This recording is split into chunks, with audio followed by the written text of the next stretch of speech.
Quiero en primer lugar agradecer e informarles y decirles que de una manera muy personal y muy íntima me complace por varias razones participar en este encuentro de familias de personas afectadas por el síndrome de Down. En los 5 años recientes, como ustedes recordarán, hasta el año pasado, estuve al frente de la Defensoría del Pueblo, donde apoyé todas las iniciativas y proyectos relacionados con la defensa de las personas con discapacidad y específicamente cuando se solicitó la acción oportuna de la institución, cuando se tuvo que atender un reclamo, una necesidad perentoria de esta sociedad. Sin embargo, debo confesarles que actuar de esa manera no fue difícil por el sólido compromiso de los jóvenes integrantes de la Defensoría del Pueblo con el servicio público, que están muy sensibilizados respecto de la defensa de los derechos de las personas con síndrome de Down. Estoy aquí además porque me anima una particular vocación de servicio por mi país, donde no se debe tolerar la exclusión social que a lo largo de la historia ha constituido un impedimento para el desarrollo armónico de la sociedad peruana. Una exclusión que ha afectado de manera severa el tejido social de nuestro país.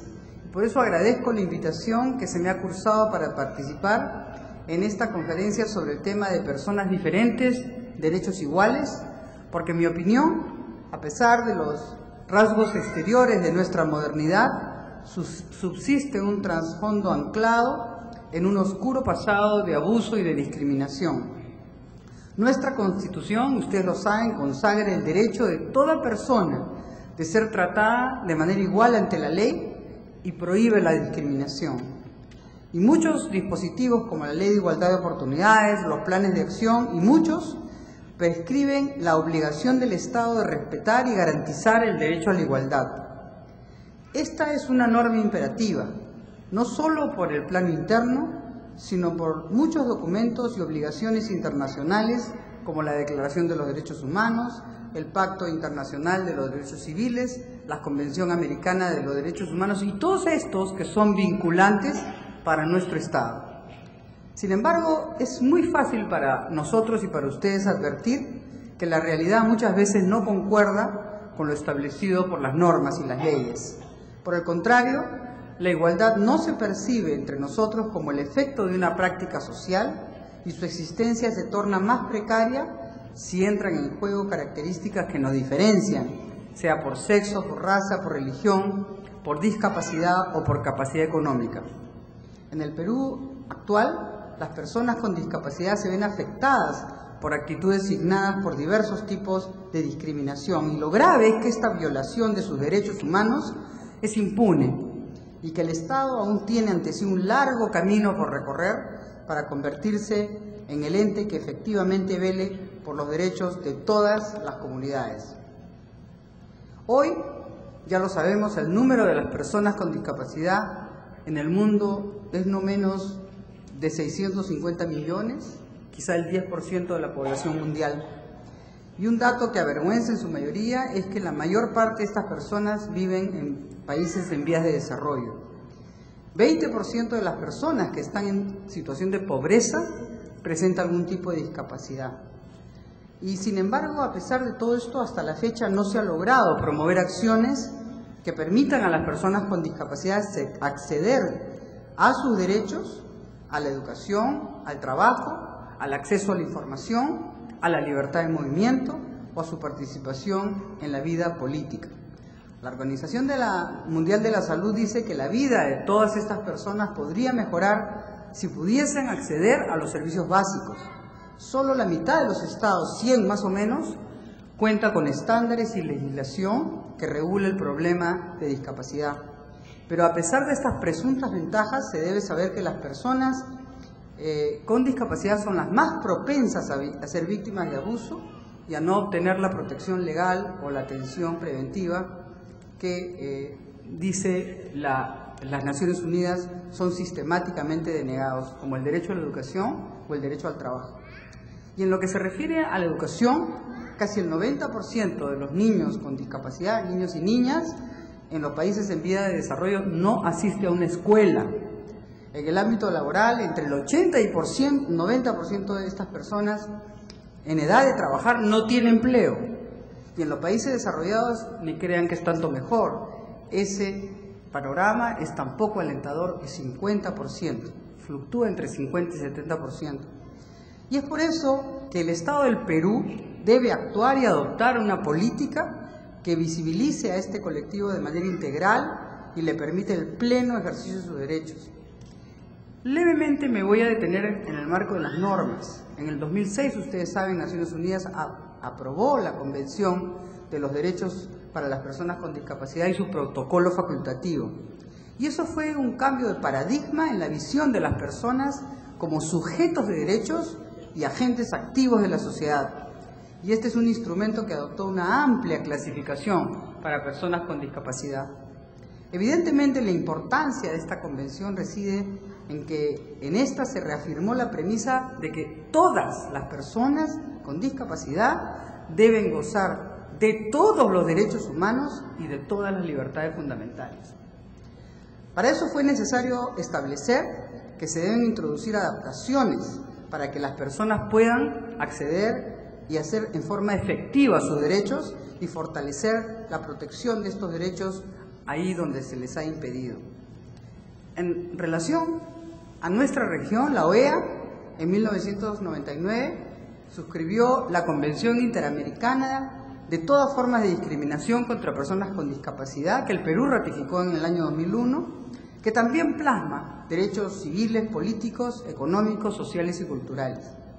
Y además, el Congreso de la República del Perú aprobó la Ley 27050 en el año 98, la Ley General de Personas con Discapacidad, y después se han producido modificaciones para fomentar una mayor protección.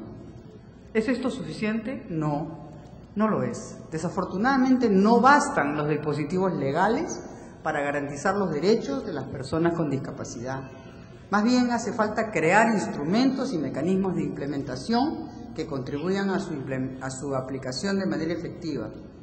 En la práctica, al no existir estos mecanismos, la legislación concerniente a las personas con discapacidad no es aplicada, lo que impide el ejercicio pleno de sus derechos.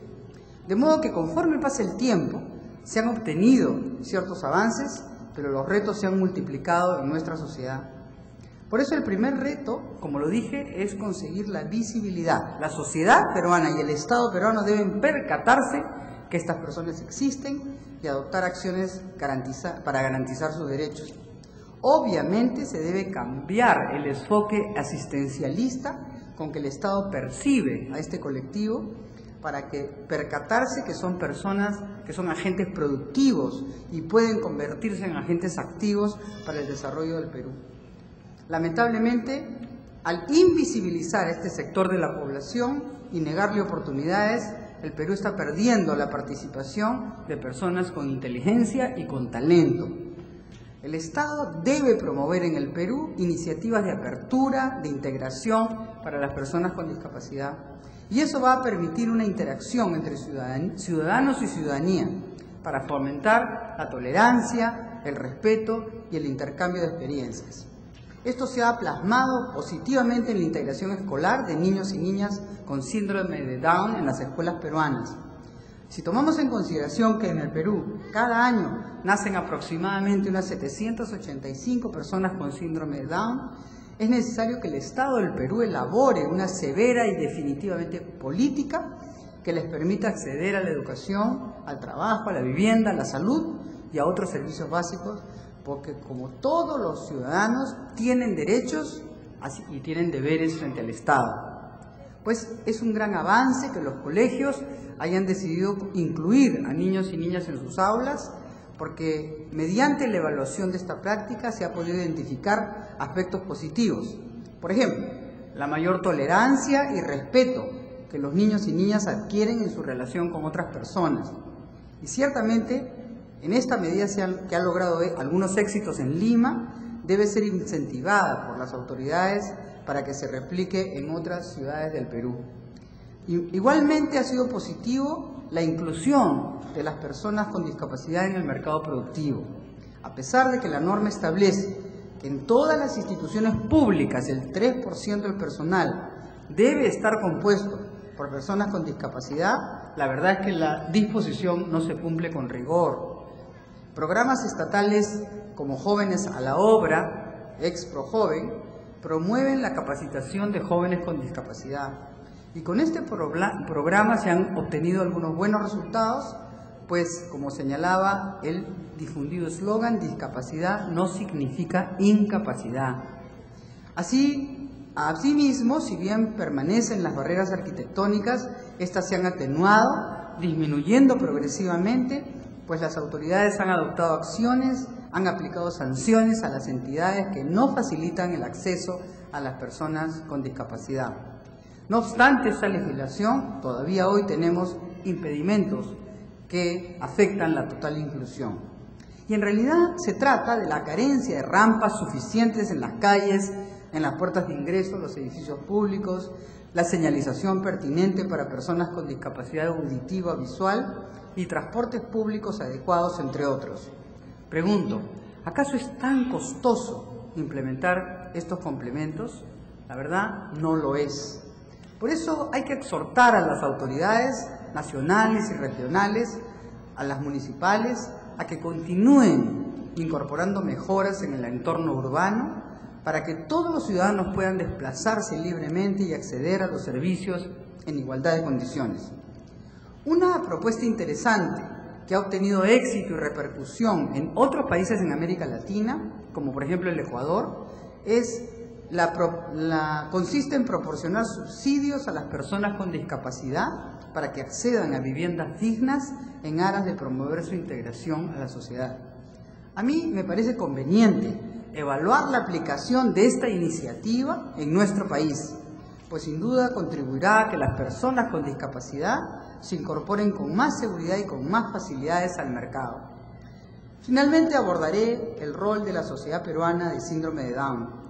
Debo poner de relieve iniciativas excepcionales, como la que promueve la Sociedad Peruana de Síndrome de Down, una asociación sin fines de lucro, constituida por personas con síndrome de Down y sus familias, que trabajan en forma voluntaria con el propósito de crear y favorecer condiciones que contribuyan a mejorar la calidad de vida de las personas con discapacidad. Esta institución, creada ya en 1995, agrupa hoy día a por lo menos 3.300 familias en todo el Perú. Y su principal objetivo consiste en brindar información, orientación y apoyo a las personas con síndrome de Down y sus familias. Y de esta manera se ha convertido en una red de alcance nacional que promueve y vela por su dignidad y sus derechos, por el desarrollo de sus capacidades, por la realización de sus sueños y sus aspiraciones y su plena inclusión como miembros valiosos de familias y comunidades que los acogen respetando su dignidad y sus diferencias. Los integrantes de esta sociedad han visibilizado su problemática y no han vacilado en hacer públicos los casos de discriminación y abuso, pues su visión implica que es posible lograr la participación, la igualdad de oportunidades y el desarrollo de las personas con discapacidad. Asimismo, la institución ha sido capaz de denunciar las deficiencias del Estado y de las empresas privadas que niegan arbitrariamente sus servicios a las personas con discapacidad. Debo agregar que esta institución no solo ha consolidado su alcance nacional, sino que se ha relacionado con importantes redes internacionales con el afán de contribuir a la creación de una mejor calidad de vida de las personas con discapacidad. Y no voy a vacilar en afirmar que es admirable la dedicación que esta institución imprime a su trabajo. A lo largo de todos estos años, sus integrantes han tendido puentes, han fomentado distintas vías de comunicación que repercuten en un mayor beneficio para las personas con discapacidad. La institución ha logrado que las empresas y las instituciones públicas y privadas respeten derechos de personas con discapacidad y ha abogado de manera incesante por sus derechos en diferentes ámbitos. Y a modo de conclusión, quisiera recordar con ustedes la vida ejemplar de Nelson Mandela, el líder sudafricano que se sobrepuso a todas las vejaciones y sobre todo a la discriminación racial, que es la más abominable de todas las formas de exclusión. Antes de convertirse en presidente de su país, Nelson Mandela estuvo 27 años en prisión, cumpliendo una condena de cadena perpetua por defender una sola causa, una sola razón: obtener la independencia de su patria y convertir a sus conciudadanos en hombres libres. Él mismo, Nelson Mandela, ha confesado que afortunadamente llegó a sus manos un libro de William Ernest Henley, un escritor inglés poco conocido del siglo XIX, que lo inspiró con los admirables versos del poema que hoy conocemos con el título de Invictus. ¿Qué dice este poema? Dice: en la noche que me envuelve, negra como el abismo insondable, yo agradezco al Dios que fuere por mi espíritu inconquistable. En las azarosas garras de las circunstancias, yo he gemido, pero no he llorado. Bajo los golpes del destino, mi cabeza ensangrentada sigue erguida. Más allá de este lugar de furia y lágrimas donde yace el horror de la sombra, la amenaza de los años me encuentra y me encontrará sin miedo. No importa cuán estrecho sea el camino, cuán cargada de castigos la sentencia, soy el amo de mi destino, soy el capitán de mi alma. Queridos amigos que luchan por las personas con discapacidad, queridos familiares de las personas con discapacidad que luchan por el logro pleno de sus derechos, aprendamos, como aprendió Nelson Mandela, a ser amos de nuestro destino y a ser capitanes de nuestra alma. Muchas gracias.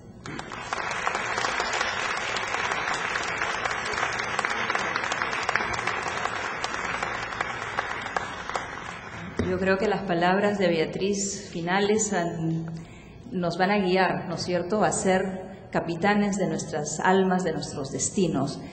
Y yo quería mencionar algo que seguramente la modestia de Beatriz ha impedido que lo haga, pero la Defensoría del Pueblo hizo posible, con su acompañamiento, que María Alejandra Villanueva logre la restitución de su derecho al voto. Es una lucha que se inició estando Beatriz al frente de la Defensoría del Pueblo. María Alejandra va a estar con nosotros mañana, y ella va a estar el 21 de marzo, que es el Día Mundial del Síndrome Down, ante Naciones Unidas, relatando su lucha por la restitución de su derecho al voto. Y esta es una lucha, repito, que no hubiese sido posible sin el apoyo incondicional de la Defensoría del Pueblo, estando Beatriz al mando de ella. Invito a Lisette. Lisette, por favor. Vamos a hacer la entrega de un pequeñísimo reconocimiento. Como diría mi madre, una pequeñez.